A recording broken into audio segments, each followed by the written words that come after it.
جادوگر تو کوئی نہیں پارٹی کے اندر جو جیل سے خان صاحب کو نکال سکے. یہ تنقید جو چل رہی ہے علی امین گھنٹا پور کے حوالے سے, کافی تنقید انہوں نے کی ہے, کل بھی سخت بیانات دیے ہیں ان کے بارے میں, شاید پارٹی سے نکالنے کی بات بھی ہو رہی ہے کہ ان کے خلاف کوئی پارٹی میں ڈسپلنری ایکشن بھی شاید ہو جائے. یہ کیا چل رہا ہے معاملہ؟ علی امین گھنٹا پور کیوں اچانک سے دیکھیں لوگ غلط متحرک دور ہوئے کر لیں. آپ کو پتہ ہے یہ 1.5 سال سے علیمہ خانم نہ کہ صرف مجھے علی امین بیرسٹر گور سب کو یہ گالیاں پڑھوا رہی ہے سوشل میڈیا بریگیڈ کے ذریعے. اور اگر آج آپ بھی کوئی ایک بات آپ کے منہ سے غلطی سے بھی اس کے خلاف نکل گئی, شام تک آپ کا اشر نشر ہو جائے گا. یہ کوئی سیاست ہے؟ یہ کوئی طریقہ ہے؟ یعنی خان کی بہن ہیں تو ناقابل تنقید ہو گئی, ناقابل یعنی اس کا کوئی ایکٹ, وہ کچھ بھی کرتی پھرے. لہٰذا یہ محترمہ دیکھیں جس طریقے سے, اور وہ کہتی ہے میں غیر سیاسی ہوں. کون سا ایک ایسا فیصلہ بتا دے کوئی جو آپ نے نہ کیا ہو, پارٹی نے کیا ہو. اور ساری ابھی یہ جو انہوں نے اعلان کیا ہے ریلیز فورس, رہائی فورس, سہیل افریدی نے جو کیا ہے, سہیل افریدی نے پارٹی سے پوچھ کے کیا ہے. کوئی کور کمیٹی میں فیصلہ ہوا, کوئی پولیٹیکل کمیٹی میں اپنا فیصلہ ایک فیصلہ تھا, اپنا فیصلہ نہیں تھا. علیمہ خانم نے جناب علی اس پہ توپا ہے اچھا کہ آپ نے یہ کرنا ہے. اب دیکھتے ہیں کہ یہ فیصلہ کب امپلیمنٹ ہوتا ہے. انہوں نے مذاق بنا لیا نا, اعلان کر لیتے ہیں یہ نئی ٹرک کی بتی ہے, تو رمضان کے بعد کہیں گے کہ جی ہم نے پارٹی کے وسیع تر مفاد میں اس کو آئیڈیا کو ترک کر دیا. تو کیا ہونا چاہیے پھر مروت صاحب؟ جس طرح سے حالات چل رہے ہیں آپ تو اس سے ظاہر مطمئن نہیں ہے, ہونا کیا چاہیے پھر؟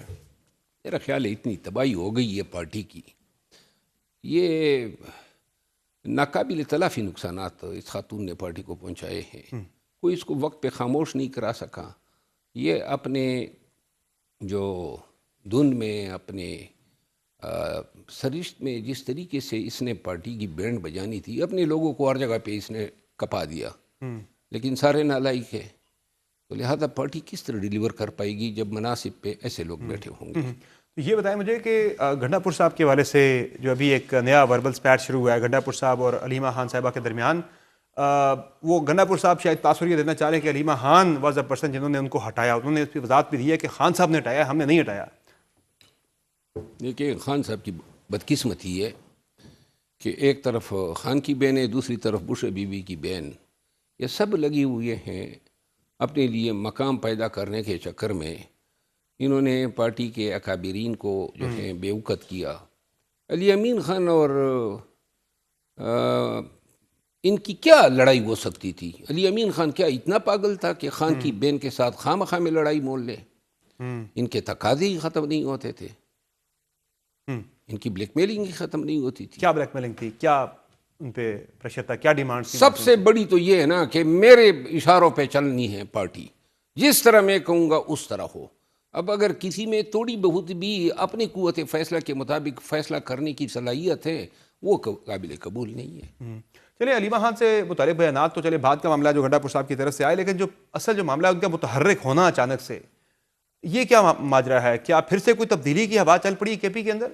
نہیں, یہ دیکھیں نا, یہ علی امین خان آئے جب پارٹی کے پہلا ایک افیشل ایونٹ تھا دھرنا, ٹھیک ہے نا, اور یہ دھرنا بھی انہی کا فیصلہ تھا محترمہ کا, یہ بھی پارٹی کا فیصلہ نہیں تھا. یہ بھی زبردستی سے توپا گیا تھا. کے پی میں جس طرح پولیس نے بینڈ بجا کے ان ورکرز کو اٹھایا, یہ واضح ہیں سب, یہ ان ریکارڈ کہہ چکے ہیں. سلمان اکرم راجہ بھی اس کے حق میں نہیں تھے, گور صاحب بھی نہیں تھے, اور سہیل افریدی بھی حق میں نہیں تھے.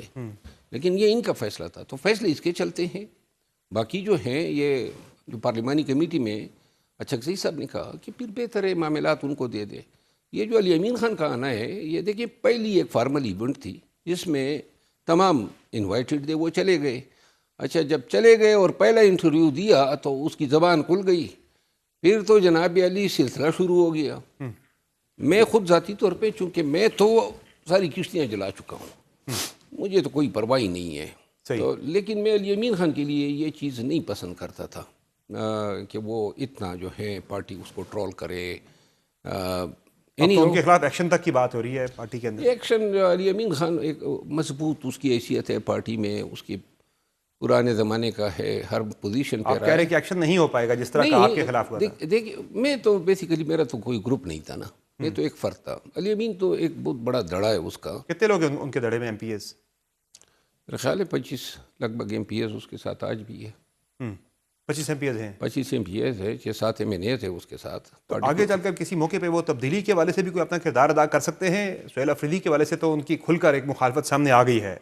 انہوں نے کھل کر سہیل افریدی کی مخالفت کی ہے. سہیل افریدی کی طرف سے بھی جو ریاکشن ان کے کیمپ کا آیا وہ بھی نظر آ رہا ہے کہ دونوں ایک دوسرے کے بالکل آمنے سامنے کھڑے ہیں. دیکھیں یہ جو مخالفت ہے نا، یہ ان MPs کے بیہاف پہ مخالفت ہیں جن کا حق مارا گیا ہے، جن کو حقدار ہونے کے باوجود وزارتیں نہیں دی گئی ہیں. سہیل افریدی تو بیسیکلی انہوں نے تو گھنٹاپور صاحب کو نہیں ہٹایا نا.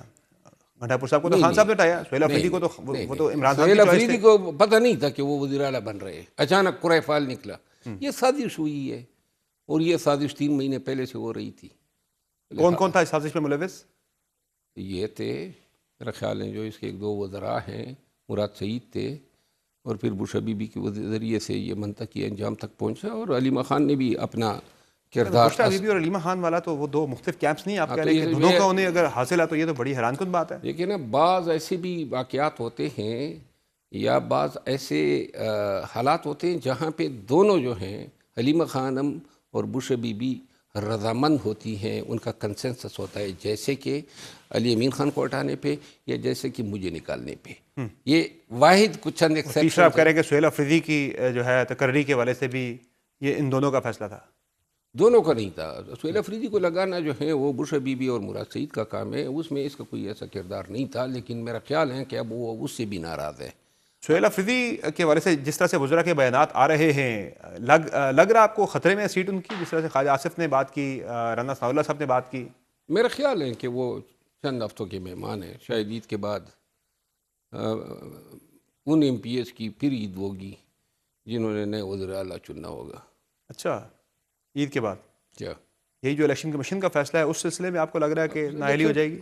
ہاں دیکھیں، یہ بھی ہے ڈسکوالیفیکیشن اس کے سر پہ لٹک رہی ہے.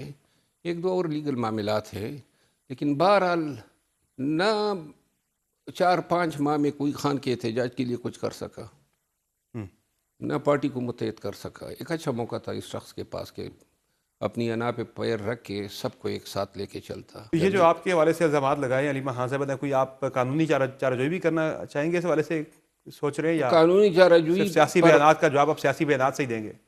قانونی چارہ جوئی پہ میں یا علیمہ خان ہم ایک دوسرے پہ کرنے لگے نا تو اتنے بیانات ہم دونوں نے ایک دوسرے کے خلاف دیے ہیں کہ اسلام آباد کی عدالتیں بھر جائیں. اچھا، میں اس کی قانونی چارہ جوئی کا انتظار کروں گا، پھر اپنی بھی جوابی کارروائی بھی ڈال دوں گا. اچھا، آپ نے توشہ خانہ کے حوالے سے آپ نے الزام لگایا تھا توشہ خانہ کے ہار کا کہ وہ بھی علیمہ خان لے کے ہیں. مبارک ہو اس کو، مبارک اس کو. ان کا یہ کہنا ہے کہ توشہ خانہ 2 جو ہیں اس وقت تو یہ ممکن نہیں تھا. میں نے توشہ خانہ 2 کا کب ذکر کیا کہ یہ بات میں یہ ہار جو ہیں یہ واقعات جو خان نے بھیجا بش بی بی کے پاس، یہ توشہ خانہ 2 کے وقت ہوا. یہ تو توشہ خانہ 1 کے سٹیج پہ جب یہ رجسٹر آیا اور یہ ہار آیا اور پروسیکیوٹر سے پتہ چلا کہ یہ کیس تیار ہو رہا ہے تو یہ بھی کیس چالان ہی نہیں بنا تھا، خان کی گرفتاری نہیں ہوئی تھی. تب ہم نے ریکمینڈ کیا کہ جی یہ ہار واپس ہونا چاہیے. اور یہ ہار کا جواب دینا کہ ہار اس نے لیا ہے یا نہیں. میں غلط بیان نہیں کر رہا ہوں، مشال یوسفزئی جھوٹ بول رہی تھی جو بش بی بی کی ترجمان ہے. جس نے آپ کو کس نے بتایا تھا یہ؟ آپ کو کس نے بتایا تھا کہ یہ ہار وہ لے گئی تھی؟ بش بی بی نے بتایا تھا. اچھا، اور یہ مشال بش بی بی کی ترجمان ہے نا. انہوں نے مشال یوسفزئی کو بتایا، مشال یوسفزئی نے آپ کو بتایا، یا آپ کو ڈائریکٹلی بشرا بی بی نے بتایا تھا؟ نہیں، مجھے پہلے بشرا بی بی نے کہا، پھر دوبارہ مشال نے کئی دفعہ کہا. اور یہ اس دن ٹاک شو میں جو انہوں نے بات کی مالک صاحب کے پاس، اور میرے خیال میں ستی صاحب تھے. صحیح ہے، ٹھیک ہے. تو آگے کے حوالے سے آپ کا پھر لائے عمل کیا ہے؟ دیکھیں، آگے کے حوالے سے کوئی بولے گا تو رشتوں کے پیچھے کوئی چھپ نہیں سکتا ہے. کوئی شرافت دکھائے گا، کوئی رسپیکٹ دکھائے گا، اس کو رسپیکٹ ملے گا. ٹھیک ہے. لیکن جو اس طرح الزام تراشیاں کرے گا ان کو میں کہنا چاہتا ہوں کہ بہت ساری باتیں ہیں جو شاید لحاظ کر لیتے ہیں. شیشے کے گھر میں بیٹھ کے دوسروں پہ پتھر نہیں پھینکتے. ٹھیک ہے.